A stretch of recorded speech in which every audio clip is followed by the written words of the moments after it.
timur nih. Ini wilayah timur nih. Emang wilayah barat ada ya? Jauh Pak. Bapak Ibu sekalian, para guru yang sedang mengikuti, para kepala madrasah mengikuti implementasi kurikulum Merdeka 1 dan 4 dan kepala madrasahnya ada nggak? Ada. Kepala madrasah. Ini guru luar biasa. Tidak lupa Bapak Ibu sekalian, salawat dan salam selalu tercurah bagi dunia kita Nabi besar Muhammad Sallallahu Alaihi Wasallam, kepada keluarganya, sahabatnya, hingga umatnya. Bapak Ibu sekalian, tadi yang dari Rawalumbu perwakilan luar biasa, berarti udah paham. Alhamdulillah. Ya. Yang lainnya paham nggak nih? Hah? Paham.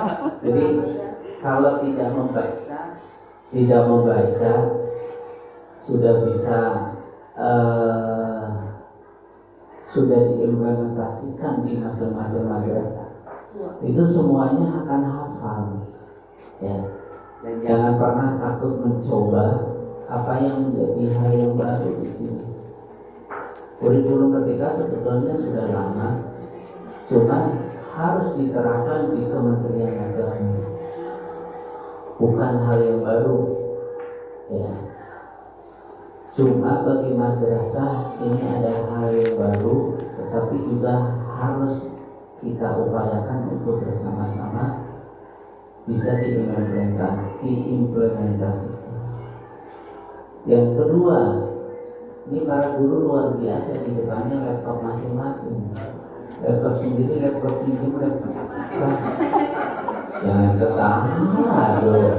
Sendiri Pak. Yang penting punya laptop ada di bawah gitu ya. Jadi mau laptop siapa nggak tahu. Yang penting laptopnya ada support terhadap program-program yang memang basicnya itu hal yang baru. Ini mudah-mudahan Pak Ketua KKMI kedepannya ada program lah. Program apa? Jadi setiap tahun KKMI nyumbang laptop masing-masing ke madrasah.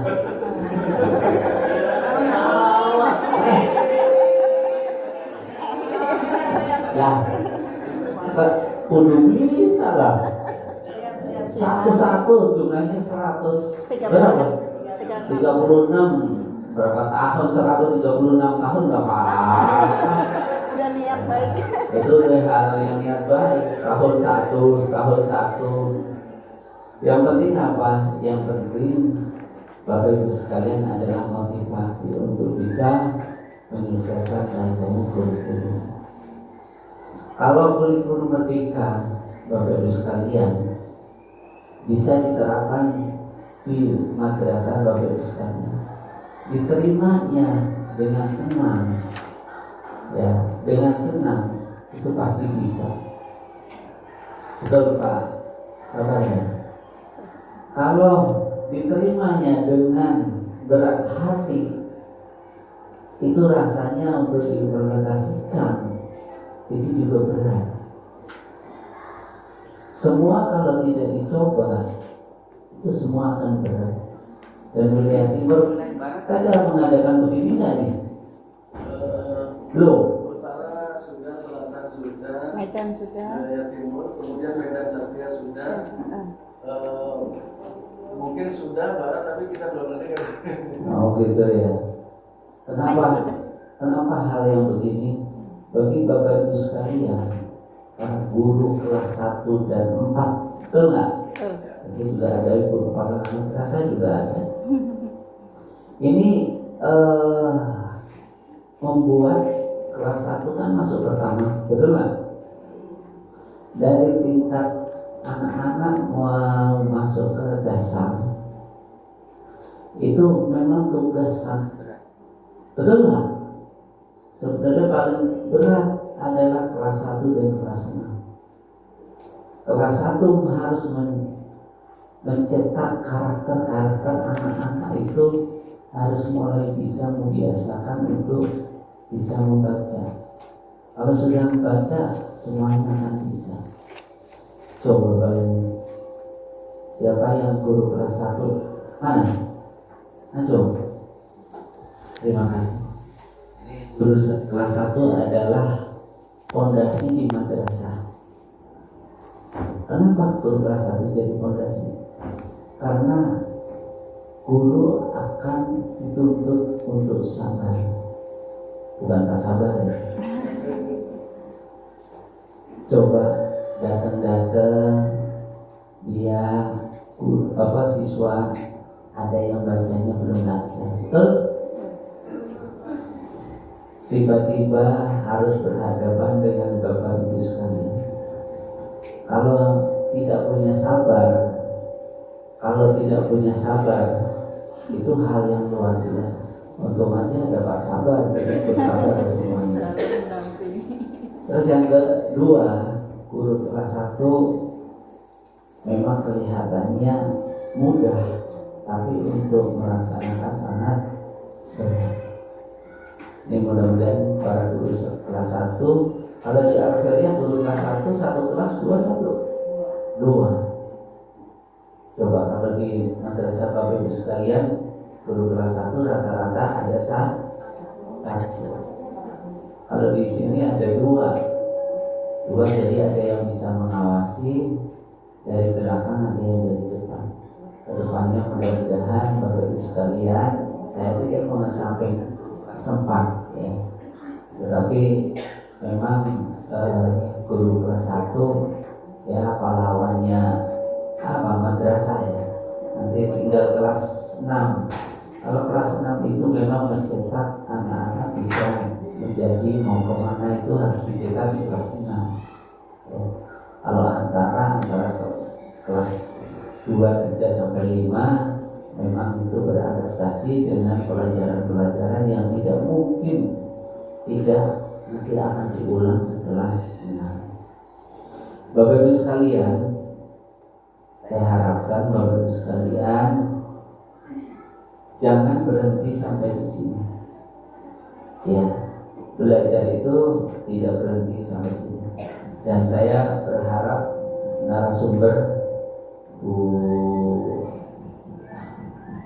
Ambar sama Pak Sabar ini ada semacam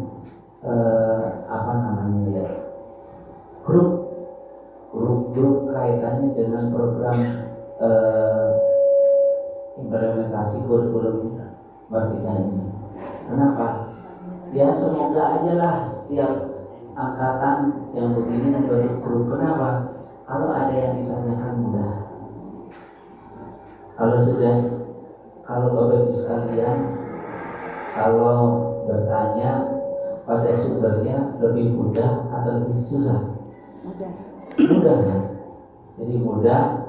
Saya harapkan ada grup setiap angkatan. Jadi kalau bisa Pak Sabar handphonenya harus diubah. Jadi grupnya banyak. Lah kalau dikumpulkan dengan grup, dikumpulkan jadi grup kan malu ya, betul nggak? Ya.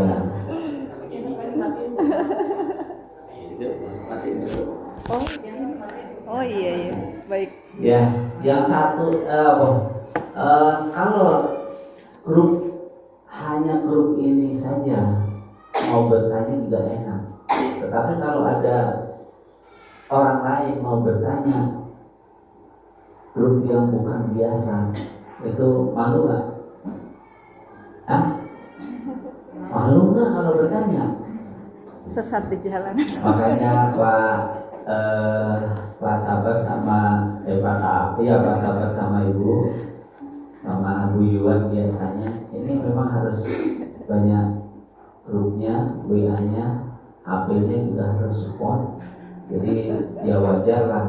Grup angkatan Al-Qaeda Timur, grup angkatan Barat, grup angkatan Utara, mana harus ada. Ini kedepannya tidak sampai berhenti sampai di sini. Ya, pengembangan saya harapkan para kepala madrasah yang hadir pada hari ini berikanlah kesempatan para guru untuk bisa ikut di KKG aktivitas lagi. Kenapa? Disitulah pengembangan kaitannya dengan keilmuan bisa dikembangkan. Ya, jadi kepala madrasah ini saya harapkan juga ada semacam pemberian guru untuk KKG itu biar ikut aktif ya. Dan tahun ini yang bantuan World Bank adalah tahun terakhir. Jadi kedepannya 2025 kaitannya KKG, MTMP, KKM sudah tidak ada lagi bantuan. Jadi sudah harus mandiri lagi ya. Ini saya harapkan Bapak Ibu sekalian semangat, semangat ini, semangat ya. Sampai jam berapa ini? Sebelum Jumat. Ini sebelum Jumat selesai. Cepat amat. Udah jadi semua Pak Kak. Oh, udah jadi semua. Oh, ini tinggal presentasi perwakilan. Evaluasi. Iya. Hah? Oh, ini yang kedua. Betul, ini dua. Berarti pernah ya? Sudah. Pernah ya? Ya bagus lah sistem begitu. Jadi in off bagus lah. Kenapa? Jadi Bapak Ibu sekalian berarti sudah mengerjakan, berarti sudah pintar. Sudah pintar semua? Amin. Sudah memaparkan ya, memaparkan bagus ya. Jadi kalau kurikulum Merdeka ini bisa dipahami, karena saya kemarin ke mana itu? Pondok Melati ya. Pondok Melati masih agak bingung ya. Kurikulum Merdeka mau implementasinya bagaimana? Nah itu yang cuma kayaknya dia belum apa ya, masih banyak yang bertanya. Ini mudah-mudahan para narasumber bisa keliling lah. Jadi semua madrasah siap di bulan apa kurikulum? Juli ya. Sekarang bulan Mei, Juni. Sebulan. Udah sebulan lagi ya. Dan itu LPP harus ditandatangan oleh Yuan. Bisa. yang saya hormati tuan rumah.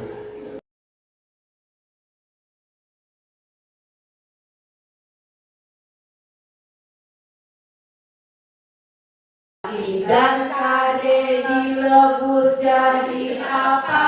CP dianalisis jadi apa? TP disusul lalu jadi ATP, dan ATP jadi modul ajar.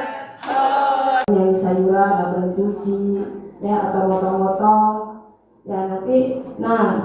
Besoknya dibawa tuh hasil yang mereka masak itu. Nah nanti kita anak-anak makan bersama di kelas gitu, dengan hasil sayuran yang mereka belanjakan dan yang mereka masak bersama orang tuanya gitu ya. Mudah-mudahan dengan itu tujuannya ya supaya mereka bisa suka sayuran gitu ya, walaupun memang nggak bisa langsung suka semuanya, ini perlahan-lahan. Jadi kita juga bisa koordinasi lagi dengan orang tuanya, sedikit-sedikit anak-anak diperkenalkan sayuran supaya mereka ya bisa suka dan masak dengan jenis yang mereka sukai gitu. Misalnya mereka sukanya sop, berarti masaknya di sop atau apa, dicampur dengan apa makanan yang mereka suka ya begitu. Kurang di bawah boleh. Oh yang kedua, tema yang kedua ya, yaitu temanya hidup berkelanjutan. Ya di sini judulnya Rumahku. Langsung saja jelaskan aja lah ya intinya. Jadi di sini anak-anak membuat hasil karya bentuk rumah-rumahan dari kardus ya. Di sini kita supaya memanfaatkan sampah gitu ya, mengurangi memakan sampah dan barang bekas yang ada di rumah mereka, dan juga kita berkreasi membuat rumah-rumahan yang mereka inginkan gitu.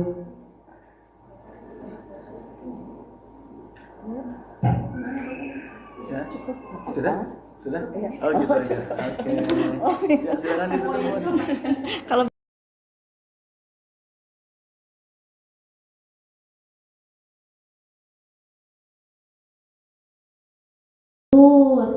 Lalu lanjut pertanyaan pemantik. Pertanyaan pemantik itu adalah pertanyaan yang kita ajukan ke anak sebelum kita memulai materi. Kira-kira ini anak udah ngerti belum? Udah tahu belum ya tentang rukun Islam? Udah dengar belum ya di luar tentang rukun Islam gitu. Jadi pertanyaan-pertanyaan itu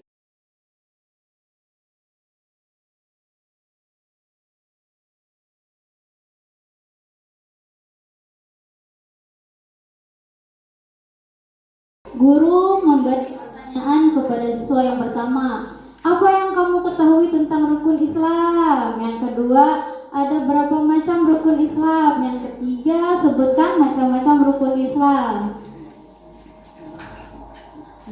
Lanjut lagi. Ya udah, Pak.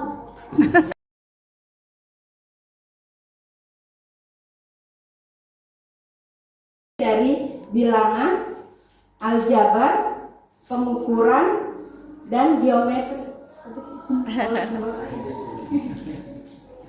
Sambil duduk Ustaz Fadli. Sambil duduk aja.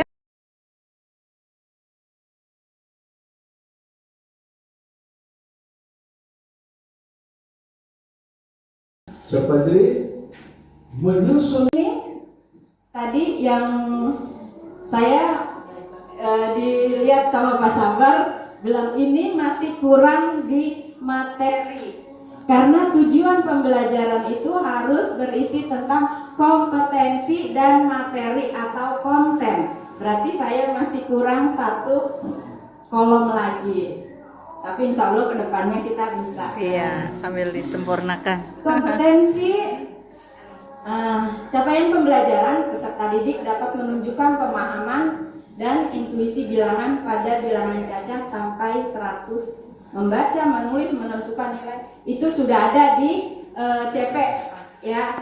Nah, kompetensinya bisa di mungkin ini dari KKO, tapi tadi pas keterangan dari Pak Sabar TP sama dengan KD. Dan KKO itu kita masih belum pakai, jadi kita lihat nanti KKO-nya ada di ATP. Nah, jadi ini kita masih mungkin yang kalau di kurikulum 13 masih C1 atau C2 ini. Nanti kalau kurikulum Merdeka itu udah harus C3, C4 udah. Nah, lanjut kita mengenal bilangan. Nah, itu tujuan pembelajarannya. Di tujuan pembelajaran karena ini fase A berarti masih semuanya dari kelas 1 sampai kelas 2. Nah, ini saya bekerja sama guru kelas 1 kelas 2. Nah, ini baru saya garis-garisin ini untuk kelas 2, ini untuk kelas 1. Nah, ada bilangan, ada aljabar. Tiap materinya tetap sama dengan yang harus kita ajarkan. Aljabar, terus ada pengukuran dan ada geometri. Nah, ini untuk di lanjut kita ke ATP. ATP itu alur tujuan pembelajaran. Nah, di sini, saya baru masukin kontennya atau materinya masih di sini. Harusnya di tujuan pembelajaran juga harus ada konten dan materi. Sama capaian pembelajarannya dilihat dari CP, terus tujuan pembelajarannya sama seperti apa. Nah, baru ditambahkan dengan alokasi waktu. Lanjut. Iya betul. Sama ada bilangan, ada aljabar, Nanti dan diambil. geometri. Sebenarnya di sini terus terang saya juga baru hadir. Jadi untuk kegiatan wabarakatuh.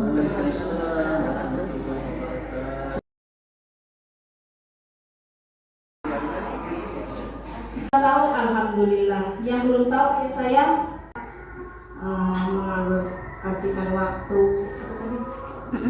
Alokasi waktu. pada setiap TP-nya sama ya. Untuk memang pertama dampingi dengan setia ya, ini pengawal bukan pribadi. Jadi sewaktu-waktu ada, sewaktu-waktu hilang. Ibu Sri Ambarwati. Berarti ketahuan nanti per TP-nya itu alokasinya berapa JP? Itu JP ya? Gitu aja ya? Ya mohon maaf. Saya Carolina dari MI Al-Falah. Yang saya tahu aja ya, ini JP diambil dari jumlah minggu efektif, jumlah minggu per semester ada berapa minggu? Ya, misalnya Juli ada 4 minggu, Agustus 4, September 5, nah Oktober, November, Desember dijumlahkan, misalnya itu satu semester ada 25 minggu. Nah, nanti dikurangi dengan jumlah minggu tidak efektif. Nah, jadi di bulan Juli itu ada minggu tidak efektif, misalnya ada 2 minggu karena kan ada libur akhir tahun gitu ya, ada masa tauruk ya atau Ada masa nggak sama ya, hitungan itu? ya. Kenapa Nah, tadi nggak ada? terus di bulan yang lainnya juga ada berapa minggu nih yang tidak efektif, misalnya ada PTS, ya Tuspas, ya mungkin Ramadan juga ya ada. Kalau sudah sampai bulan ini ya, dan itu jumlahkan jumlah minggu yang tidak efektifnya ada berapa minggu, misalnya ada 8 minggu. Nah, kurangi ya jumlah minggu per semester dikurangi jumlah tidak efektif. Ya misalnya tadi 25 dikurang 8 yaitu 17 minggu. Nah berarti banyaknya jam pelajaran selama satu semester itu ada 17 minggu dikali berapa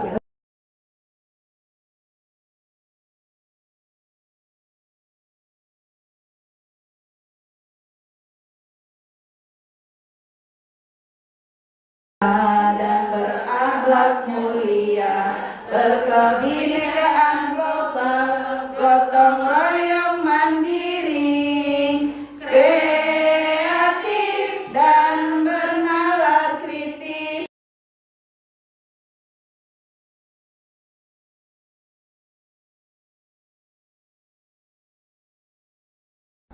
ya namanya mana tadi? Bilang lagi. Mundur, habis muter soalnya tadi. Oke.